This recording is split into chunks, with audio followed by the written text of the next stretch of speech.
Kembali kita kepada status pengalihan tahanan Yakut Kaumas yang kemarin sempat viral dan bahkan sekarang sudah dikembalikan lagi menjadi status tahanan rumah tahanan negara KPK. Yang menarik adalah proses yang sedemikian cepat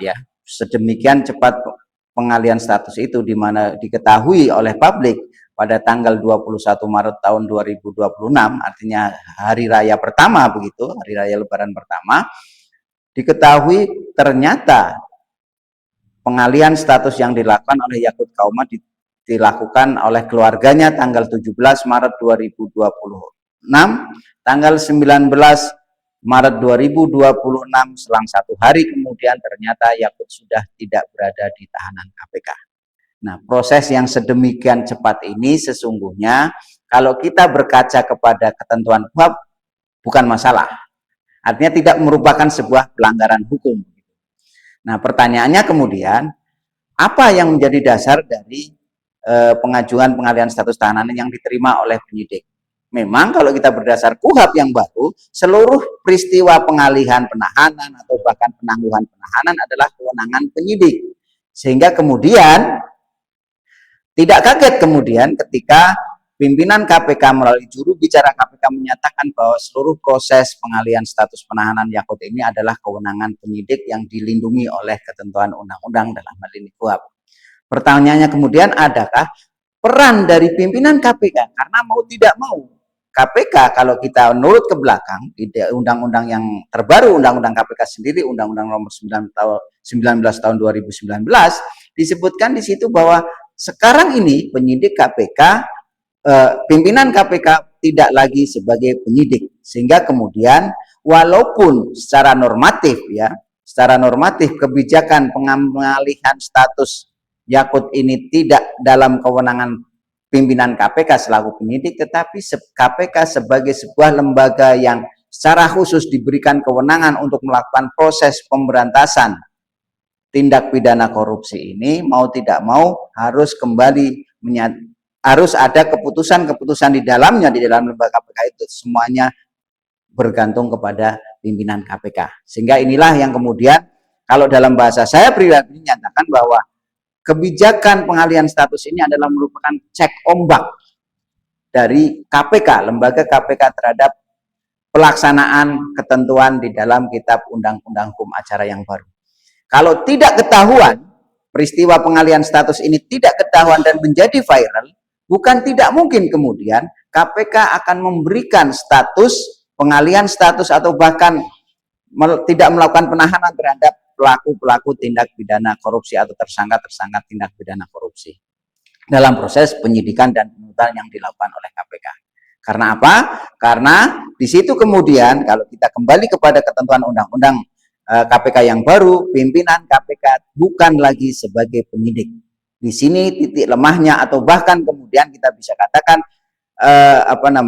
pimpinan KPK sebagai sebuah lembaga atau yang independen berkaitan dengan pemberantasan tindak pidana korupsi ini kemudian bisa mengelak terhadap proses-proses yang kalau dalam bahasa itu adalah nir-etika terhadap proses integritas pemberantasan tindak pidana korupsi.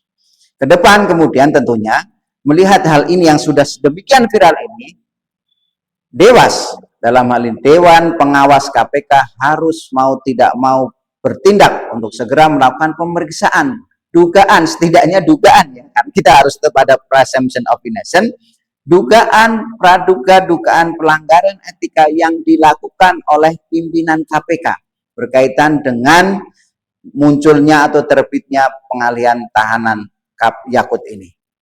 Karena apa? Karena kalau kita kembalikan kepada para penyidik dengan sendirinya, dengan konteks undang-undang KPK yang baru, penyidik-penyidik KPK adalah aparatur sipil negara yang terikat dengan ketentuan-ketentuan peraturan kepegawaian yang tunduk kepada peraturan kepegawaian secara nasional, sehingga kemudian tidak bisa secara spesifik menggunakan perangkat dewas dalam kode etik, dalam hal ini kode etik yang ada di dalam KPK itu sendiri. Sehingga kemudian karenanya Dewas harus segera melakukan pemeriksaan terhadap setidaknya pimpinan-pimpinan KPK berkaitan dengan proses pengalih status tahanan Yakut Kaumas ini. Dan bukan tidak mungkin kemudian ke depan harus ada uji, ya, kembali kita pertanyakan kembali Undang-Undang KPK 19 tahun 2019 tersebut. Karena di situ banyak sekali dalam tanda kutip kelemahan-kelemahan yang mempengaruhi integritas atau kinerja, dalam hal integritas kinerja pemberantasan tindak pidana korupsi oleh KPK itu sendiri. Setidaknya misalnya dengan bahwa pimpinan KPK bukan penyidik. Walaupun di situ disebutkan juga bahwa pimpinan KPK masih bersifat kolektif kolegial. Tetapi kemudian ketika kita bicara pada proses pelaksanaan pemberantasan hukum tindak pidana korupsi, ketika bicara misalnya pada saat penyidikan, ketika pimpinan KPK sebagai penyidik, maka dia punya kewenangan sama halnya dengan penyidik-penyidik yang lainnya untuk menetapkan, misalnya dalam hal menetapkan apakah sebuah perbuatan, ya, yang dilaporkan atau diadukan KPK sebagai tindak pidana, atau bahkan kemudian sampai menentukan seseorang yang menjadi tersangka dalam tindak pidana korupsi. Pimpinan selalu terlibat karena pimpinan sebagai penyidik.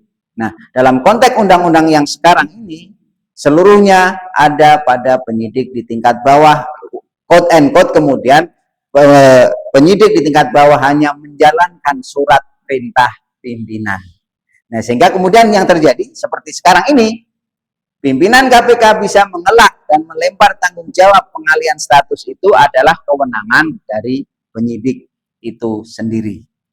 Nah, ini ke depan akan sangat berbahaya ketika kemudian pimpinan KPK sebagai sebuah lembaga yang diberikan kewenangan khusus, ya, kewenangan eksklusif untuk melakukan pemberantasan tindak pidana korupsi.